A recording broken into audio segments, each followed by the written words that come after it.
Hello and welcome to the Sonic Cinema Podcast. My name is Brian Scuttle. Thank you for joining me at www.sonic-cinema.com, as well as the Sonic Cinema Podcast YouTube channel.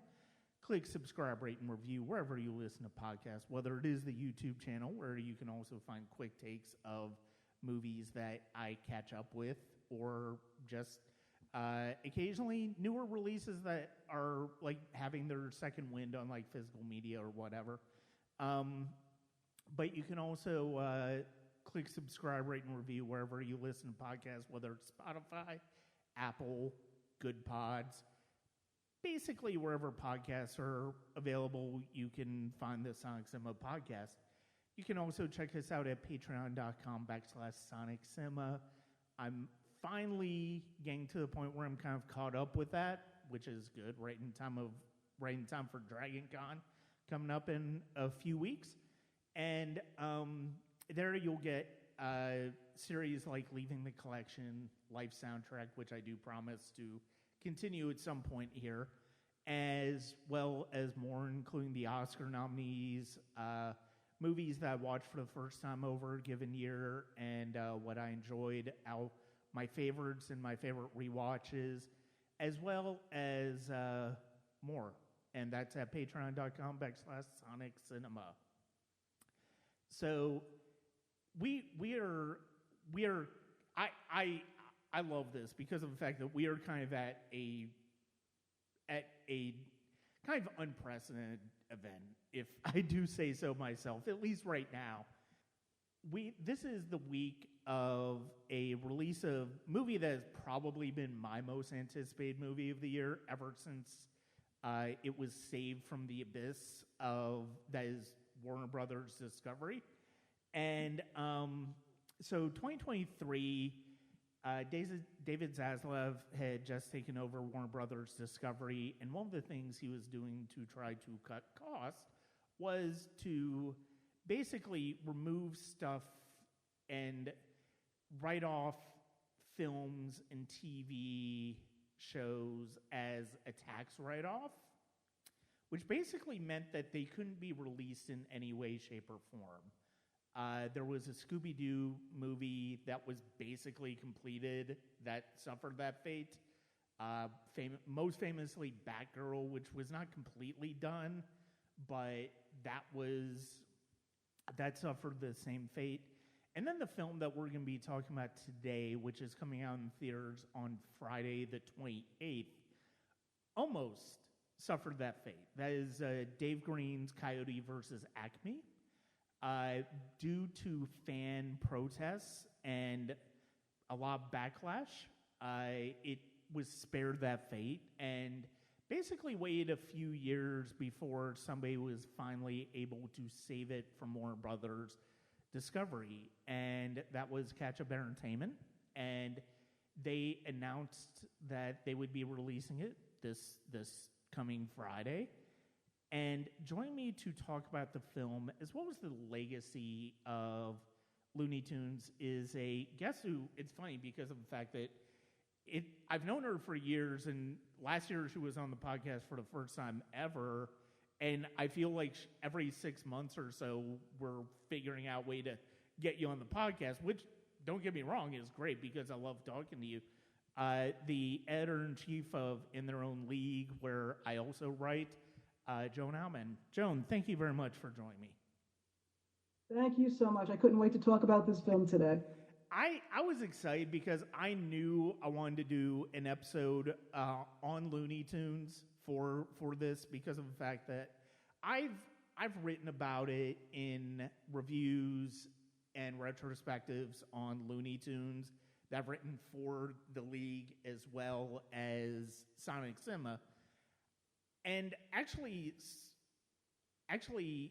if you go back to the episode that I did with my mother, we kind of talked about it a little bit as well.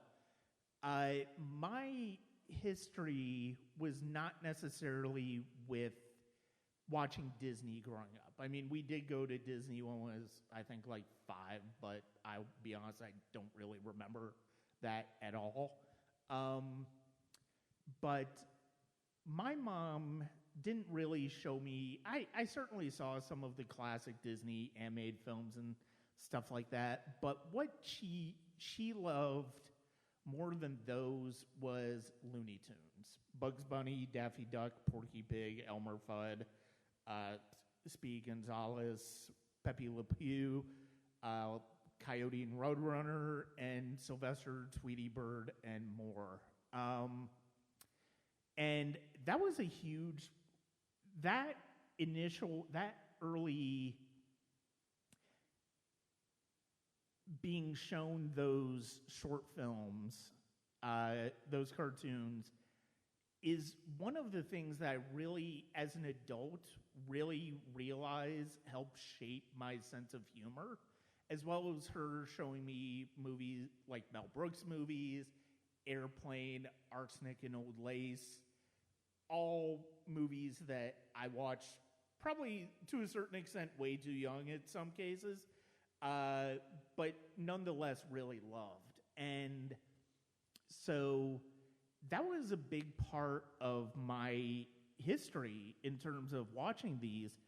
And when the DVD collection started coming out in, I think, the early 2000s, it was really great that some of these were starting to get their second life and really starting to get another audience and being able to be curated in a way that was reverential to the place in cinematic history that they exist in. Joan, what is your experience watching Looney Tunes? Well, I grew up with them too, and I think that a lot of people of a certain generation grew up with them on Saturday morning. You grab your cereal bowl and you sit in front of the TV, and what's the first thing you see? And I think it was referenced in Seinfeld even, the whole musical intro of Daffy and Bugs and the Looney Tunes on a Saturday morning.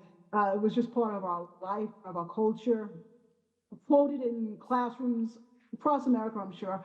And certain catchphrases were probably used and repeated. And it was just part of our lives growing up that, Saturday morning was devoted to Bugs and Daffy and the gang. Mm-hmm. And yeah, I grew up loving them probably as much, if not more, than Disney. We were pretty big Disney fans as well in my family, but they were always there every weekend, like old buddies, and we would just tune in every weekend to watch, Daffy and Bugs and the gang over and over and over again. And the thing is like the thing I want to make sure that people are aware of is like when we say we prefer Looney Tunes over Disney, it does not mean it's not meant as a knock against Disney, because if you look at as an adult, certainly you look at those old classic films like Cinderella, Snow White, Dumbo, Bambi, they're all just top tier filmmaking. But the fact of the matter is, I think, especially for our relative generation, I think part of the reason we gravitated towards Looney Tunes is because that was around, like, I know for me, like, I was too young for Saturday Night Live, but Muppet Show was on, so you had that sense of comedic anarchy. You had movies like Ghostbusters and stuff like that. And the type of, and then you include like Mel Brooks and Airplane and all of that stuff, that type of comedy was very prevalent, and I think Looney Tunes tapped into, obviously decades before is kind of a predecessor of that in a lot of ways. And I know it's you watch so many of those shorts now, and it's just wonderful. Like, some of the early stuff is really creaky, but once you get in, especially once you get into color, once you get into the 40s and 50s shorts that really made Termite Terrace what it was, and, the work of Chuck Jones, Tex Avery, and Michael Maltese, one of the things that you realize is that they understood what works in comedy in a way that the best performers have throughout the decades. I would agree. You know, I always saw Disney as more of a cinematic experience. You go to the movies to see Disney, at least when I was a kid, because they didn't release DVDs regularly. They were kind of in the vault, so to speak.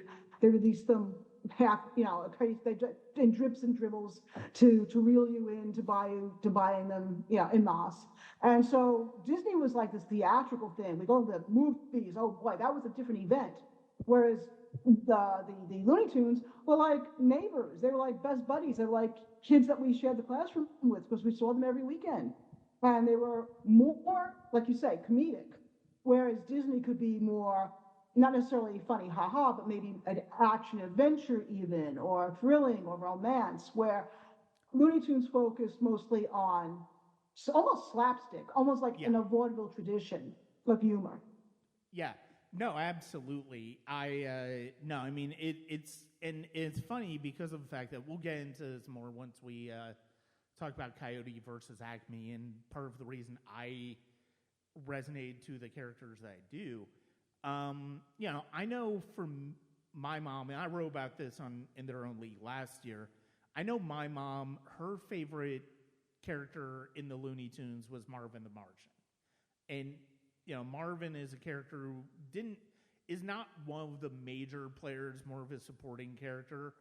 Was only in 5 really significant shorts, but those shorts are just absolutely awesome. You can, and I'll link to, in the episode notes, I will link to my piece on Marvin the Martian and what really resonates with those characters. Now, who are your favorite? If you had to choose, who are your all-time favorite Looney Tunes characters? You know, I just love Daffy Duck. My favorite is probably Chuck-a-Muck. Mm-hmm. Or not Chuck-a-Muck, I'm sorry, Duck-a-Muck. Duck-a-Muck. I love that. I absolutely love it. That one's probably my favorite, but you just said Marvin Martian. Well, one of my all-time favorites is Duck Dodgers in the 24th and a half century. Oh, yeah, of course. And which spurred an entire animated series many years later, which was genius in a lot of ways. But yeah, I loved Daffy. Growing up, we kind of had, in my family, I had a large family, we kind of all picked our favorites. So Daffy was one of our favorites. Bugs, yes, but not as much as Daffy and Porky as sidekicks together. They're the ones that they showed up together were one of our favorite, you know, duos. And of course, and Sylvester and Tweety. Yeah. Love Sylvester and Tweety. Yeah. Love that. Some of them were hilarious. So yeah, I mean, those are my favorites.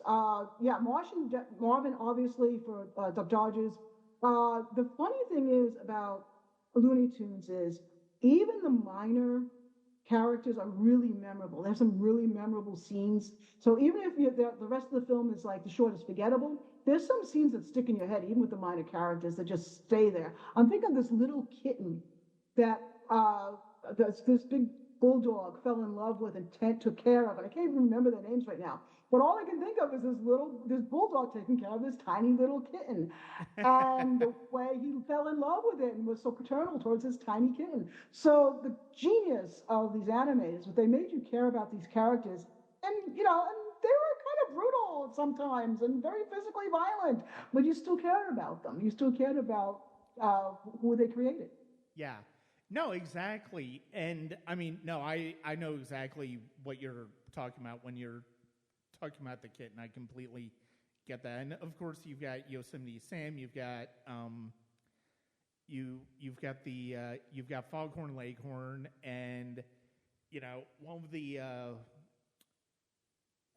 who am I trying to think of? And it's funny because of the fact that. And I know Merida's favorite character is Tasmanian Devil. And, you know, it's funny because of the fact that you wouldn't necessarily think about that when it comes to her personality, but at the same time, it's like it makes sense that she enjoys Tasmanian Devil. Like, he's just absolutely a ball of energy and just absolute chaos. It's wonderful. And the thing is, you know, it's funny because of the fact that, look, I mean, Bugs Bunny is fantastic. He's terrific as a protagonist.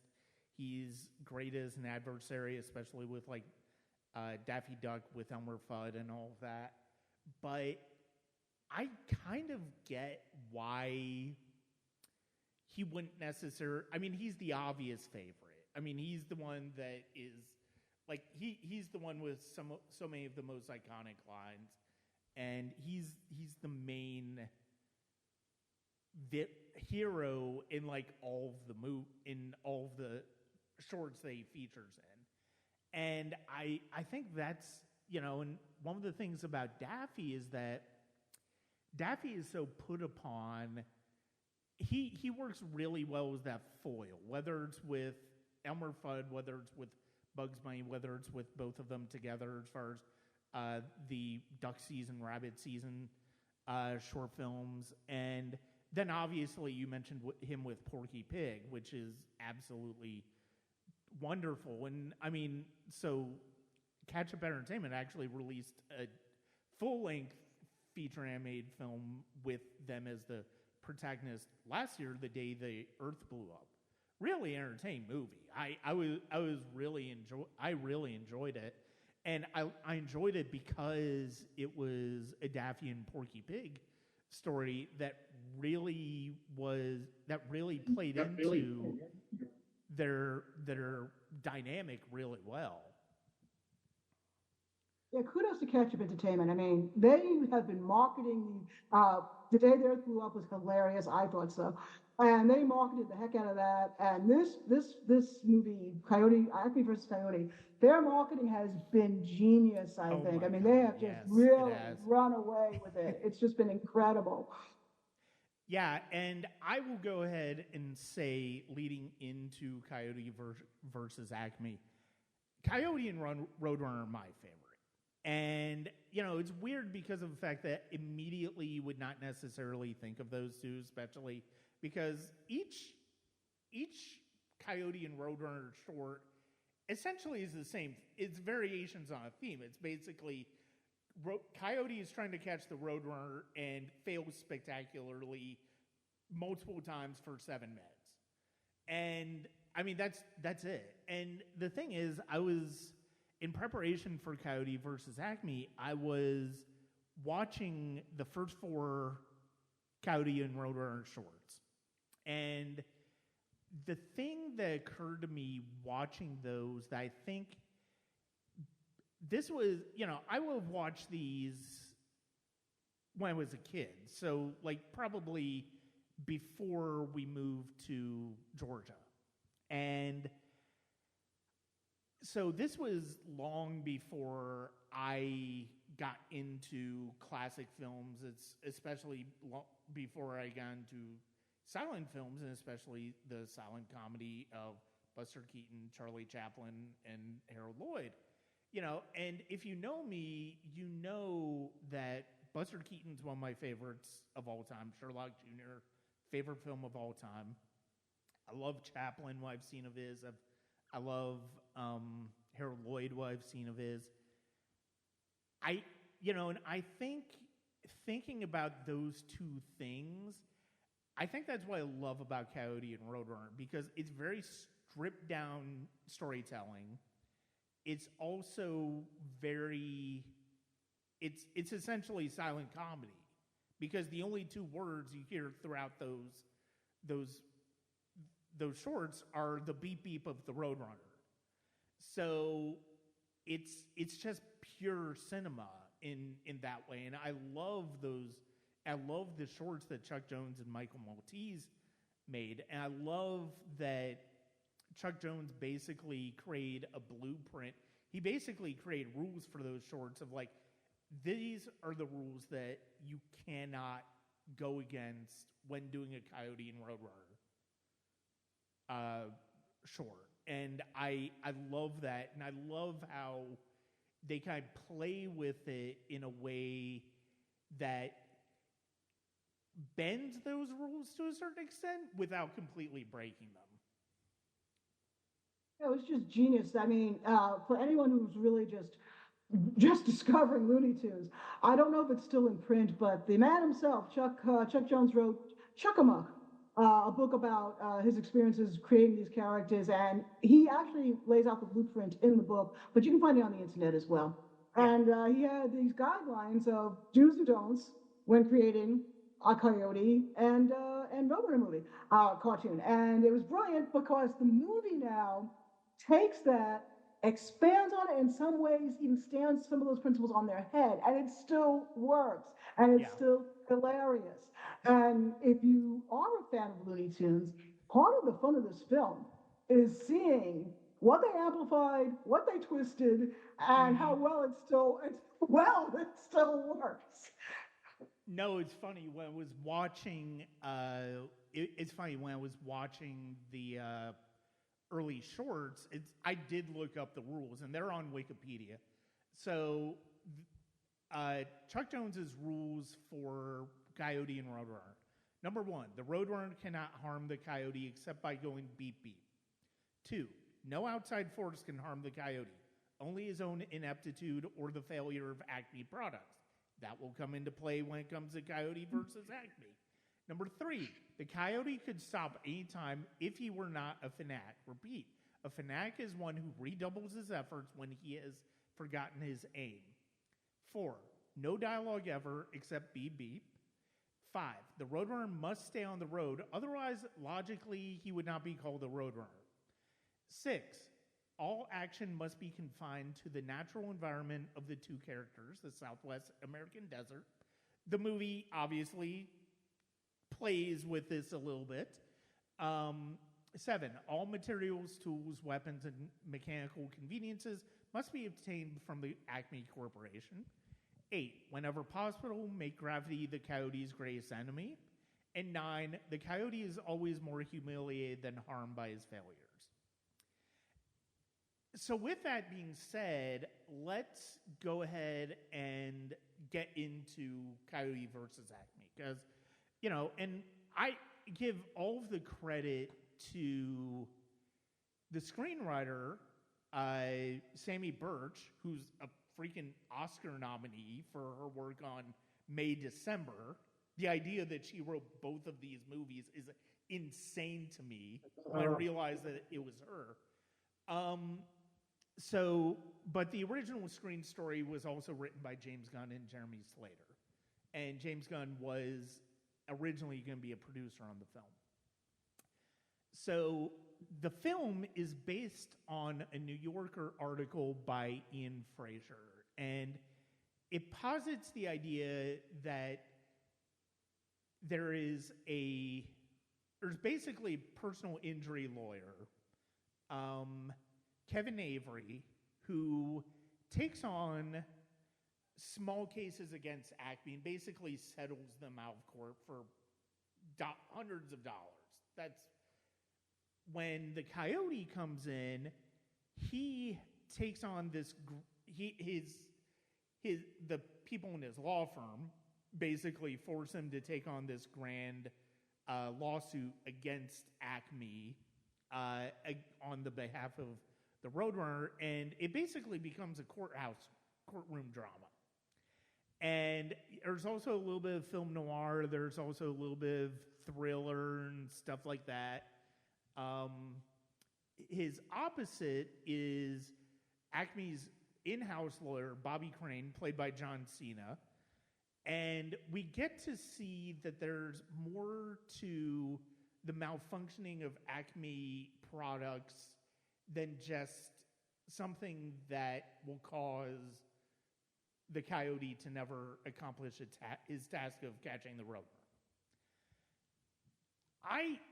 One of the things I love about this film, and there's so much things that I do absolutely love about this film, is that I was so, and it's funny. So I did want to mention this. I didn't get a chance to mention it earlier. So this felt the fact that this is finally coming out felt very personal to me. Not just because Coyote and Roadrunner are my favorite Looney Tunes, but because the news of this finally getting a release happened a couple of days after my mother passed. And I'm like, this feels right. Like this guy feels right. It's almost like a cosmic push to finally get this to theaters so I can watch it. And the thing that it's like there's great things in the Looney Tunes shorts. There's great originals like Duck Amuck, like One Froggy Evening, all of that. But one of the things that's also really hilarious is when they do parodies. You think about What's Opera Doc, you think about Duck Dodgers in the 24th half century, you think of Scarlet Pumpernickel, all these different great shorts. This is, and it's funny because this is essentially their riff on John Grisham movies. Kind of. Like, this is almost The Rainmaker, which is one of my favorite John Grisham adaptations. This is almost The Rainmaker because of the fact that it's like, down-out lawyer takes on a case that seems too big to win, and through absolutely ridiculous circumstances manages to come out ahead in it. At least morally, if not completely financially. And I love that because of the fact that it's like, it's been a while since we had a live-action animated hybrid Looney Tunes movie. Like, well, okay, not a while because we had just gotten the second Space Jam with LeBron James. But it's weird because of the fact that it's like, yeah, the Space Jam movies are kind of Looney Tunes movies, but they're also more just like vanity projects for the main basketball players at the center of them. The Looney Tunes are basically kind of secondary in there, which I think they were a bit better utilized. Personally, I think they were better utilized in the sequel than they were in the original, but that's just me. But we also had Back in Action back in 2003, which was the last one that really starred the Looney Tunes with actors. And that one's really entertaining. That one was fun. This one, because of the fact that you have this strong presence in Frasier's article that Sammy Birch adapted, they clearly understood. It's like, okay, what is the pull for people in this? It's not just we want to see the Coyote get justice for everything he's had to go through over the years. It's also the fact that this is a courtroom drama. We have to see the good guys win over the evil corporation or whatever. And it's funny because inadvertently, because of the limbo status of its potential, shelving, Coyote versus Acme essentially is a movie about itself. Because of the fact that big corporation, and one of the things you mentioned, the marketing that Ketchup has done, I love the fact that they've leaned into the Acme Corporation doesn't want you to see this movie. It's just absolutely perfect. Because of the fact that it's like, once you watch this movie, you can completely see why this might have ruffled some feathers when it came to the higher ups, so to speak. And it's just absolutely wonderful. Yes.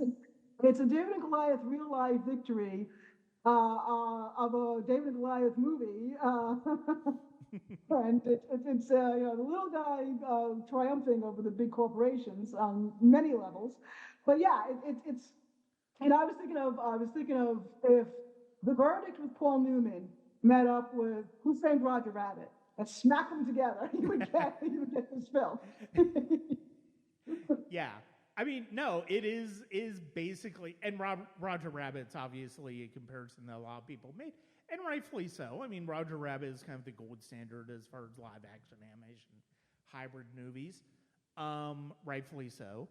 And yeah, I mean, one of the things I adore about this movie is just so wonderful is the fact that I feel like this is one of the best uses of the Looney Tunes roster that I've seen in one of the movies, because of the fact that certainly more in Back in Action, where it's like we're just going to cram everybody in, whether they make any sense or not. I love that in this one, they find specific roles for some of these characters, and it's just absolutely delightful how they... And they make, yeah, they work. The roles actually really do work so well. Yeah.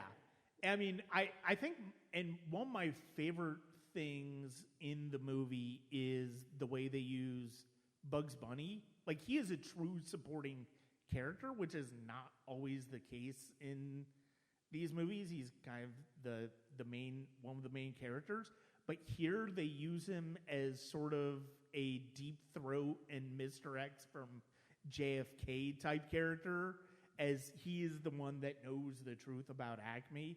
Just absolutely perfect use of it. Basically, use of his iconography, as well as, because he would obviously know, but also the fact that he is somebody who comes in and out, and you know what you're going to get from Bugs Bunny. You know you're going to get a reaction with when you put Bugs Bunny on screen and what that looks like. And it's just absolutely delightful. And you have Daffy as kind of a mental patient, which is perfect. And, you know, Elmer Fudd is a U.S. Senator at the end. How they get to the Senate, we'll let the movie explain that to you, because even I'm not completely clear on that, but it's just hilarious that Elmer Fudd is a U.S. Senator in this movie. And then as soon as I saw they were doing Foghorn Leghorn as the CEO of ACME, I'm like, oh, that is perfect. That is absolutely perfect casting for that character. I agree. I mean, I was just sitting there hilarious. We could do a whole other podcast probably just on the references this movie slips in, and even its characterizations of some of these Looney Tunes characters. I saw Bugs as like the smoking man from X-Files. Yeah. It's like, there's so many different ways you could, like, the homage that they pay to different, films and TV is just incredible. But what you're talking about satire and spoofing, and one of the things I loved about the Looney Tunes is that they were not afraid. The classical Termite Terrace was not afraid of taking a couple of swipes at Hollywood. Yeah. They satirized famous people in Hollywood. And we have that in this film. And I absolutely was in love with that, because it just called back to some of the favorite, maybe non-Looney Tune cartoons. Well, they were, yeah. but they were more, let's spoof Hollywood as well. So they kind of fit that in too, which was great.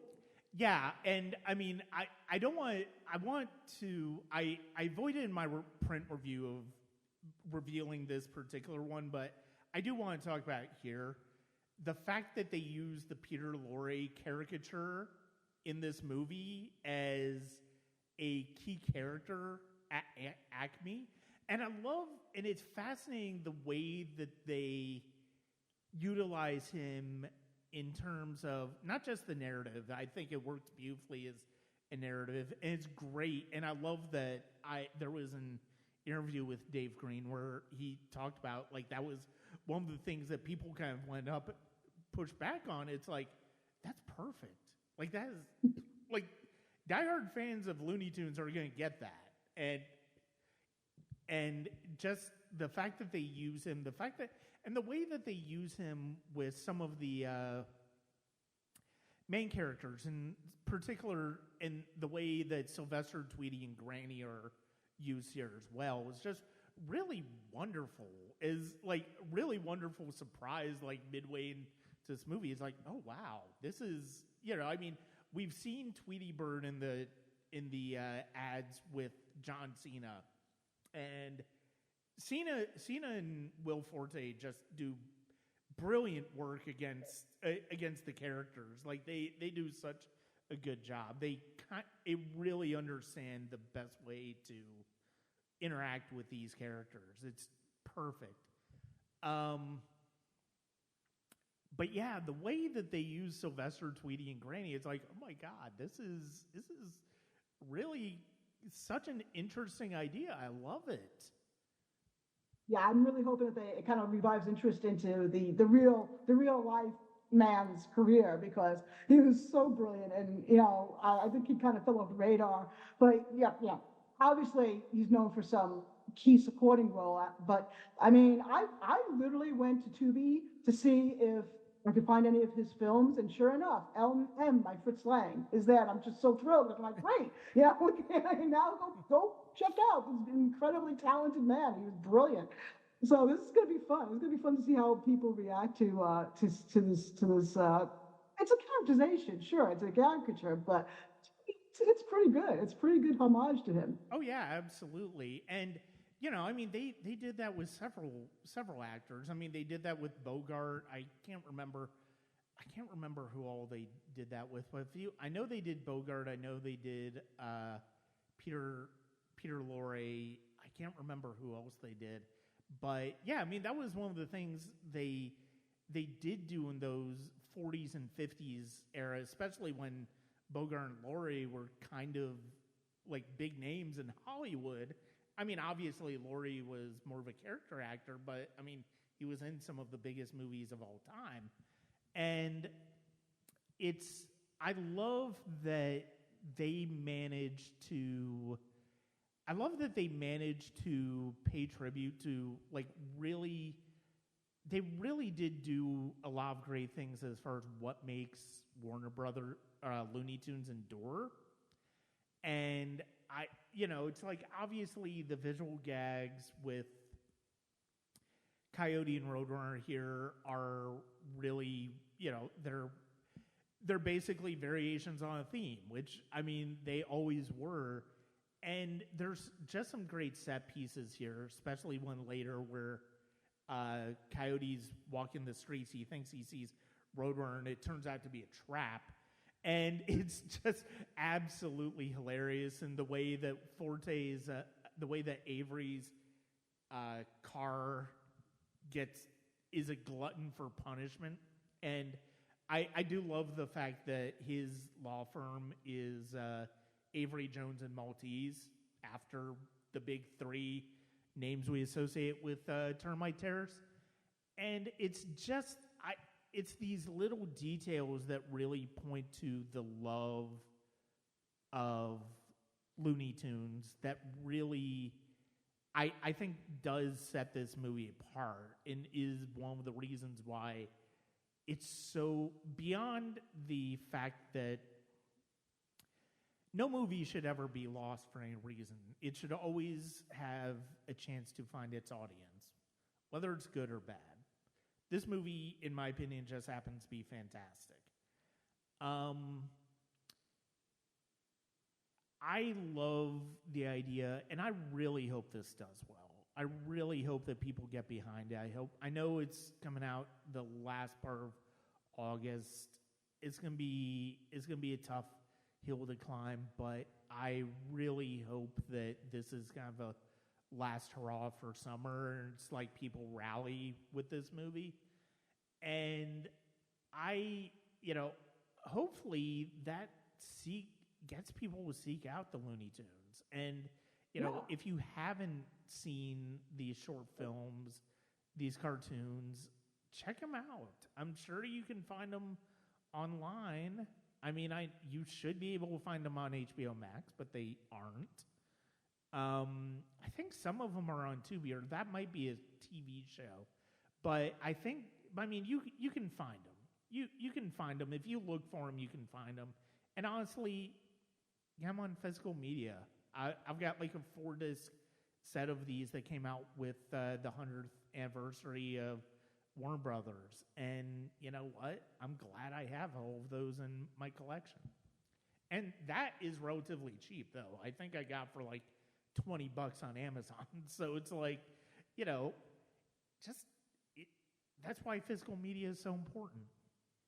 It is. And these are just marvelous, even to just share with the family, hand them down too, because they're classics. They really are. I mean, what's not to love about the duck and the rabbit going at each other? Yeah. It never gets old. Well, and especially because of the fact that, that's one of the things that's great about Bugs, especially when he's against Daffy. He always finds a way to, even though Daffy seems to have the upper hand, Bugs always finds a way to invert it, and it's just absolutely hilarious. And I mean, look, the fact of the matter is like there are things about some of these cartoons that don't necessarily hold up to scrutiny when it comes to modern day. It just, some of these things are just not as, there's a little bit more controversy when it comes to, Pepe Le Pew, Speak Gonzales, a lot of, Porky Pig with the speech impediment and all that stuff. I mean, look, the fact of the matter is these characters were done at a specific time, but one of the things that I love about the great shorts and movies like this, The Day the Earth Blew Up, if you're respectful to the character, you can look past that. Because it's all about story, it's all about the emotion. And I love, like, absolutely adore the climax of this movie. Like, it legitimately put tears in my eyes. It really did. Like, I'm not gonna lie, I was tearing up. And it's funny because I just written a review of those first four, Coyote and Roadrunner, and one of the things that I put was it kind of, it makes you feel like there's a certain respect between the two. They're adversaries, but they're not like, hero, villain, and stuff like that.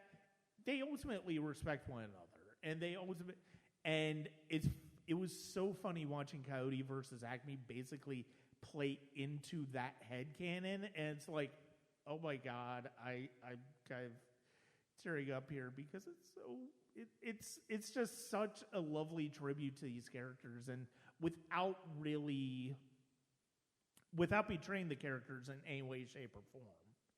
And I think that's one of the most important things. Like these filmmakers respect these characters, and that's one of my favorite things about it. That's why it works so well. I think that's what's going to resonate with people. This isn't just, oh, we're just going to slap these characters up here and then, sell Happy Meals with them. These people really felt and understood these characters. They love them as much as we do. We feel that, we really do. But at the same time, they also know the humor and understand the humor of Chuck Jones and company, when to be irrelevant, who to poke at, who to skewer, who to satire, but they never, ever do that to their characters. They always respect their characters. And it's a great juxtaposition of, yeah, we love these characters, we love the Looney Tunes, but we also know how the Looney Tunes like to poke fun at certain sacred cows, certain aspects of our society, and they maintain that. They maintain that humor. They don't lose it. They don't lose it in schmaltz. They don't lose it in sentimentality. This isn't just nostalgia. This is a real kind of revamping of the whole Coyote premise. Yeah. And I love that. I love the fact that they're just like, we're not just going to go retread. We're not doing this out of nostalgia. We're going to bring this right into the present day. And then you kind of get hit in the face with the fact that, oh, wait a minute. What Coyote always went through, maybe I'm also guilty of that. That was just like the biggest payoff, and I loved it. Yeah. Well, and it's funny because of the fact that, and I love the way they worked it out. I love the way that they filmed all of that. I love the fact that it's all this like top secret type stuff that's happening at Acme, and I love that it even pokes fun at some of those things that now are not necessarily acceptable, like with Pepe Le Pew's character.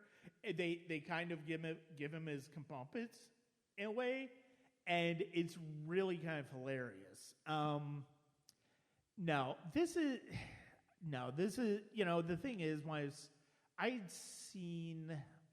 when I saw Looney Tunes back in action, I watched it shortly after my mom died. And one of the things and that one is directed by Joe Dante. And one of the things that I felt like is that Joe Dante is kind of perfect for this type of movie. Like he really, like he understands what this type of movie needs, and I really enjoyed that. And I mean, I very much enjoy Coyote versus Acme more, which is saying something because I love back in action.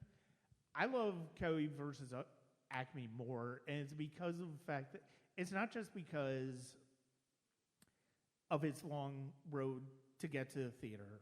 It's not just because of the fact that Coyote and Roadrunner are my favorite characters. It's because of the fact that these filmmakers care about these characters. They understand why these characters are so entertaining, how to utilize these characters for a punchline, and it just is, it's a delight. It just really is a delight. And it's like, I haven't seen a single person who's like, oh yeah, this I didn't really care for. It's like, they may not like it the same way every other person likes it. They at least enjoy it. They at least see what they were doing, and they respect what they were doing. And I think that's one of the things that is so, that's one of the things that's just so delightful about this movie. And honestly, like you were saying, I mean, all power to Ketchup. They fought for it.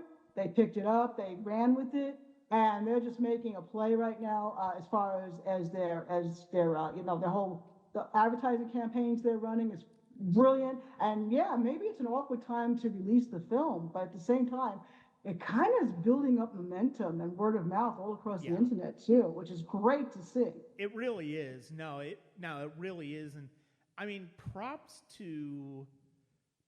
also to the online marketing team. I mean, I know you're on Threads, not as much as I am, but one of the things I loved on Threads a few months back, I think they probably still do it, but they would reply to posts and stuff like that with memes of the Coyote with one of his signs.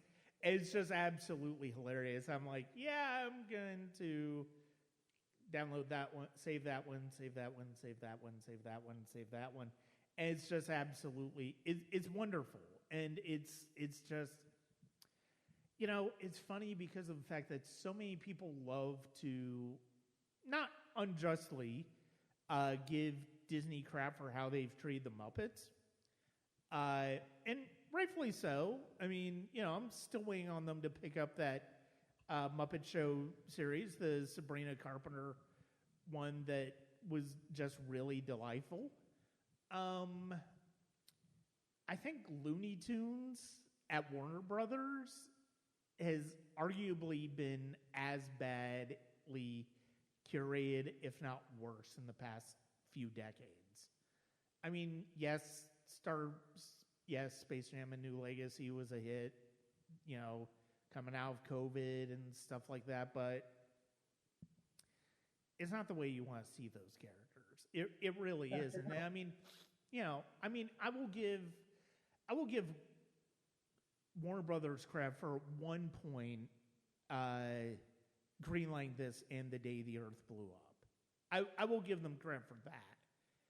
The fact that they decide that there's not really an audience for it is disappointing because of the fact that it's Looney Tunes. There really should be an audience. It's like, well, maybe if you respected the history of this and why it's so important to Warner Brothers, maybe people would be interested. Maybe you wouldn't think twice about shelving movies like these. And I mean,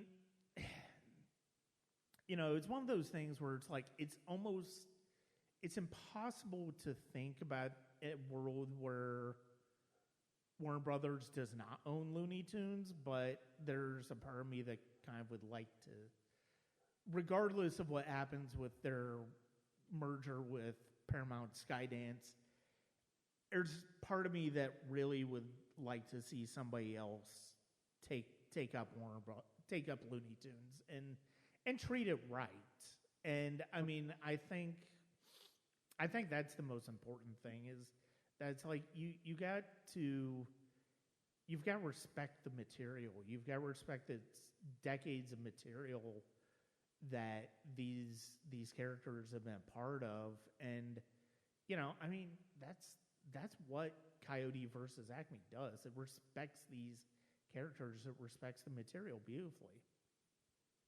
Yeah, I think that Warner Brothers has a long legacy of neglecting and underappreciating all the Looney Tunes. And even Chuck Jones was joking about that, which is how Termite Terrace got to be named. Yeah, yeah. Termite Terrace.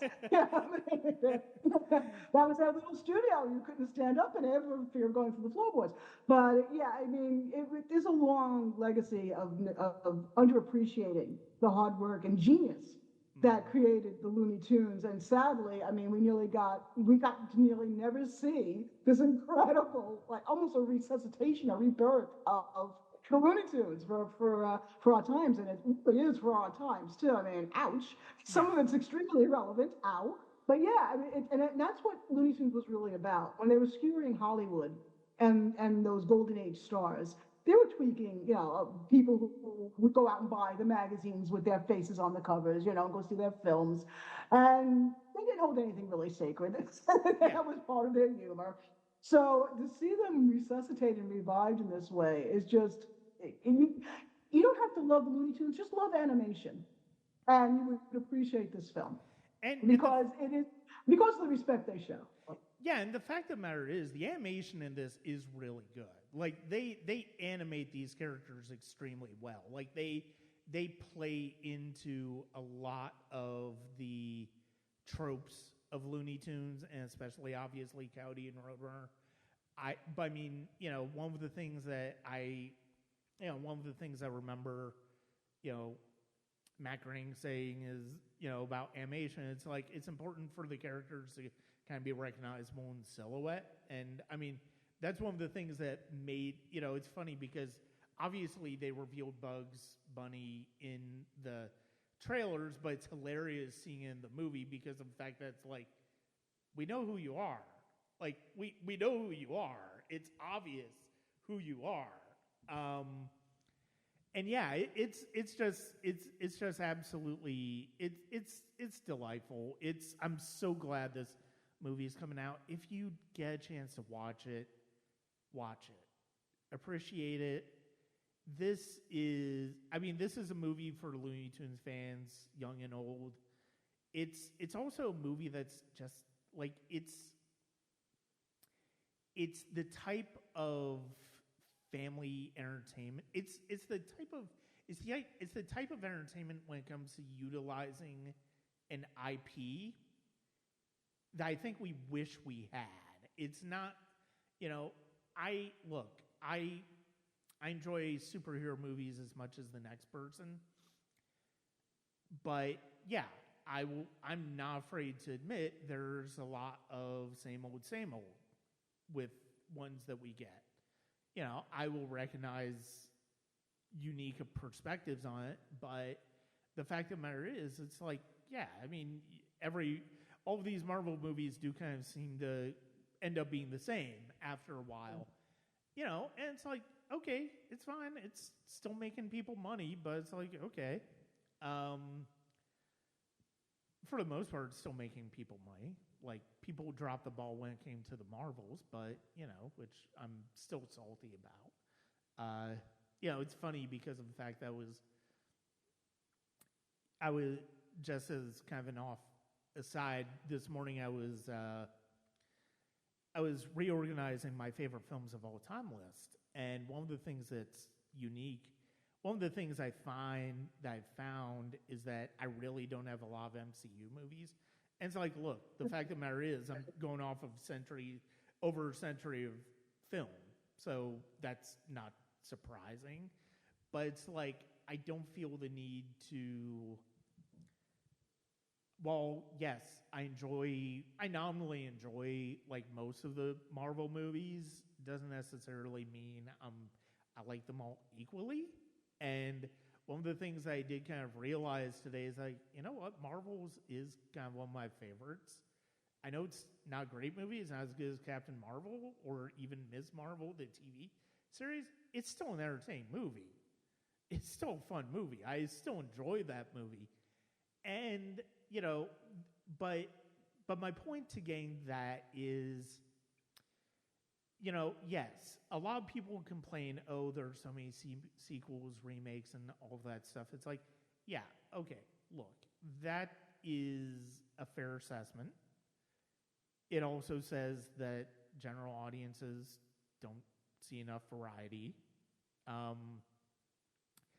But I think one of the things that I love about Coyote versus ACME is that it's not necessarily playing it safe with the IP, and I think that's why it connected with me as much as it did, because it's got a lot of the vintage Looney Tunes ideas in it, but it's doing it in a very distinct way that really would play to a mainstream audience if they give it a chance, and I do hope they give it a chance.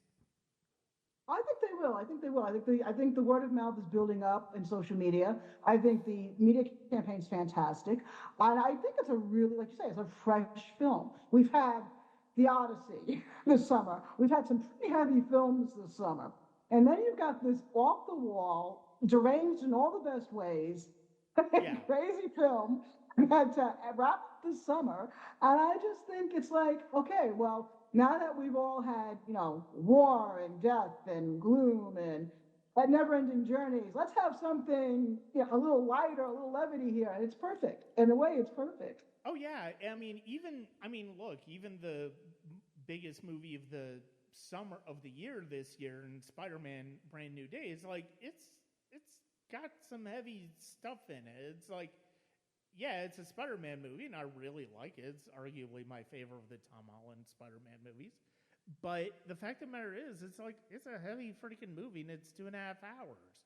And yeah, you mentioned the Odyssey. Yeah, and you mentioned the Odyssey. It's like, you know, and it's interesting because of the fact that, you know, we've seen this weird thing where it's like there's some original film, and there are some original films that have obviously hit. You think about Obsession, you think about, well, Backrooms isn't original, but to a lot of people it is because they're not familiar with the YouTube series. But you also have movies like Disclosure Day that, you know, didn't do well. And you have some IP movies that didn't necessarily do well. Obviously, Supergirl was an example. Mandalorian and Grogu was not great. Did not do great at the box office. Even Minions and Monsters, which is widely considered arguably the best Minions movie, did not do well. And Moana, the live-action Moana, did not do well. So, I mean, the fact that, and I think part of, you know, it's funny because of the fact that, no, The Odyssey is not an original film, but it's a unique perspective on that material, and I think that is, as opposed to just whining about, you know, everything's a sequel or a remake or something like that, I think if you give them an original take on material that they may be familiar with, that's going to connect. And I definitely would like to see, you know, and I'm with you. I very much want to see this succeed. I hope it does. And I hope, you know, there were early screenings on the 23rd that I went to, even though I saw this a couple of weeks early. I know you and I both saw this a couple of weeks early. I hope people would take the chance to see it. I know some theaters had decent business for them, so it's like, yeah, let's see if we can get this going. It's a great way to go out this summer. Plus, what all is there for kind of like younger audiences that's going to really rope them in until like November. I mean, yeah, right? Yeah. So, but no, Joan, is great to talk to you. Do you have anything more that you want to say on Coyote versus I ACME? can't wait to see it again. I can't wait to see it again in a theater, and I will be sitting all the way in the back so I can laugh loudly and not be embarrassed. Yeah. So, Joan, where can people find you online? You will always be able to find me at In Their Own League. Yeah. And I do occasionally contribute there. If you want to read more about my thoughts on Looney Tunes, you can find my writing on Marvin the Martian, the Marvin the Martian shorts there, as well as an essay I wrote on Hundreds of Beavers, my beloved Hundreds of Beavers, which is very much, and I mean, this is another one that kind of points to, yeah, it makes sense that Coyote and Roadrunner are my favorite. That one's basically a live-action Looney Tunes movie, and very much Coyote and Roadrunner are basically the template for that movie. So yeah, you can check that out at you can definitely check that out at In Their Own League. Give them a follow, give them a subscription. Even there's a lot of great reviews that come out on a regular basis. I try to contribute when I can. If I come up with an idea that I think is worthy of In Their Own League, I try to do that. And yeah, Joan, it'll be great to have you back on the podcast here in a few months. I'll pencil it in. Yeah. Thank you so much, Brian. I want to thank Joan for joining me on the podcast. It's great to talk to her. As always, that's going to be it for this episode of the Sonic Cinema Podcast. Thank you, as always, for listening wherever you listen, whether it's the YouTube channel, Apple, Spotify, Good Pods, or more. You can also, again, check us out at patreon.com/Sonic Cinema. And, of course, my main hub is, as always, www.sonic-cinema.com. Thank you very much.